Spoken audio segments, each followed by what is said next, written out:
Honda Click 125 ang isa sa mga pinaka-the best na scooter dito sa Pilipinas pagdating sa 125 category. Ano nga ba yung mga nagustuhan nila rito? Yan ang ating alamin ngayon. Tara!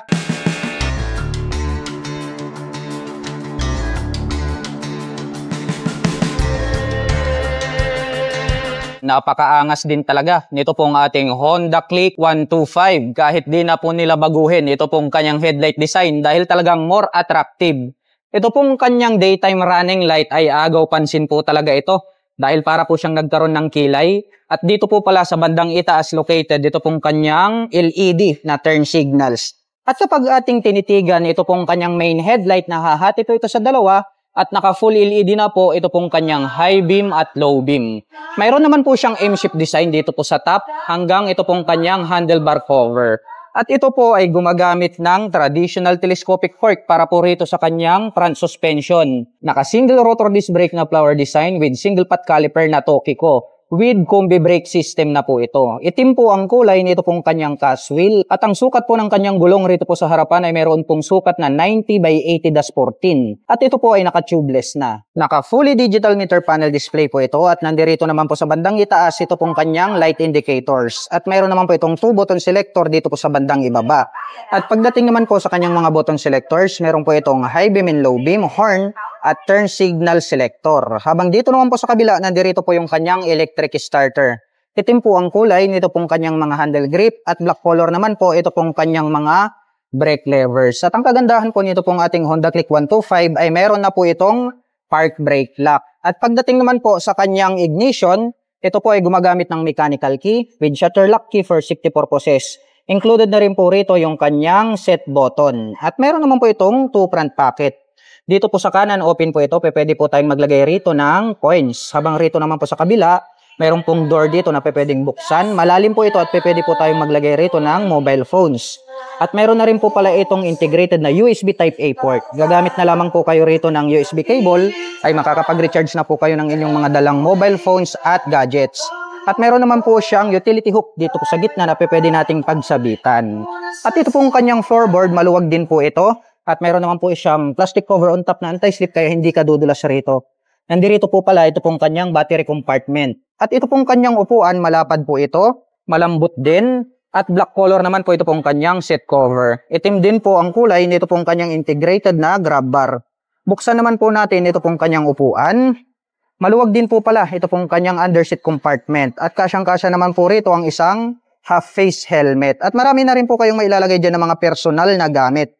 Dito na rin po pala located dito pong kanyang fuel tank at ito po ay mayroong fuel tank capacity na 5.5 liters at mayroon naman po itong fuel consumption na 50 km per liter. Dito po sa kanyang side profile may nakalagay po rito na click at may nakalagay naman po rito na liquid cooled. At ito po pala ay equipped with side stand engine cutoff switch. Once po na naka-engage ito pong kanyang side stand ay automatic po na hindi na po magi-start ito pong kanyang electric starter kaya hindi po kayo madidisgrasya kapag naka-engage yung side stand. Ang Honda Click 125 po ay meron po itong seat height na 769mm at mayroon naman po itong ground clearance na 131mm. Ngayon naman po ay susubukan po nating sakyan para maipakita ko po sa inyo kung gaano nga ba ito kataas. Mababa din po pala ito pong ating Honda Click 125 dahil kung inyong makikita, lapat na lapat po yung ating mga paa. At sa tansya ko po ay kayang-kaya po itong maabot na mga 5'2" and above. At para po sa mga magtatanong, ang height ko po ay 5'6". Kaya kung inyong makikita ay talagang komportable po ito para po sa mga tulad ko na 5'6" and height. At para po sa mga gustong maglabas ng pinakabagong Honda Click 125 standard version at naghahanap po kayo ng mga accessories gaya po ng crash guard, rear carrier, top back side panners, helmet o di kaya motorcycle cover, ay ilalagay ko na lang po yung link dyan po sa description box sa ibaba para hindi na po kayo mahirapang maghanap. Tubular naman po na metal, ito pong kanyang center stand. At ito pong ating foot pegs para po sa ating back rider. Metal po ito, tas nagkaroon po siya ng rubber cover on top. Itim po ang kulay nito pong kanyang CVT cover at may naka-intact naman po rito na Honda. Black color din po ito pong kanyang airbox cover at may nakalagay naman po rito na ASP.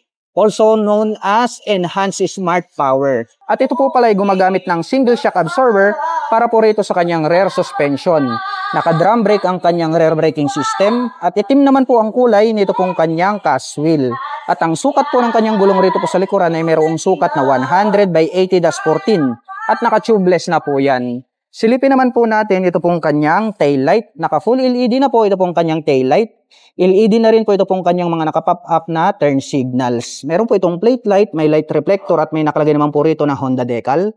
At ito pong kanyang rear fender, ang kanya pong nagsisilbing plate holder. At ito pong kanyang pipe, black color po ito. Itim din po ito pong kanyang head protection guard. Habang gray color naman po ito pong kanyang tip at mayroon naman po itong single exhaust. Mayroon na rin po pala itong integrated na mud guard para just in case po na dumaan kayo sa putik ay hindi po matatalsikan ng dumi yung other body parts nitong ating scooter. At ang kagandahan po nito pong ating Honda Click 125 ay equipped na po ito ng liquid cooled para po rito sa kanyang cooling system. At pag-usapan naman po natin ang kanyang engine specifications. Ito po ay mayroong 125 cubic centimeter engine displacement. Naka single cylinder, single overhead cam, 4-stroke with 2 valve. At ito po ay nakakapag-provide ng maximum power na 8.2 kW at 8,500 RPM. Habang nakakapagbigay naman po ito ng maximum torque na 10.8 Nm at 5,000 RPM. At ang presyo po ng Honda Click 125 standard version ay nagkakahalaga po ito ng 83,400 pesos. At kung gusto mo pong kumuha ng hulugan ay kailangan mo pong mag-down payment ng 4,170 pesos. At meron naman po itong monthly installment na 4,340 pesos sa loob ng 3 taon. At meron naman po itong rebate na 300 pesos kapag on time ka na nagbabayad.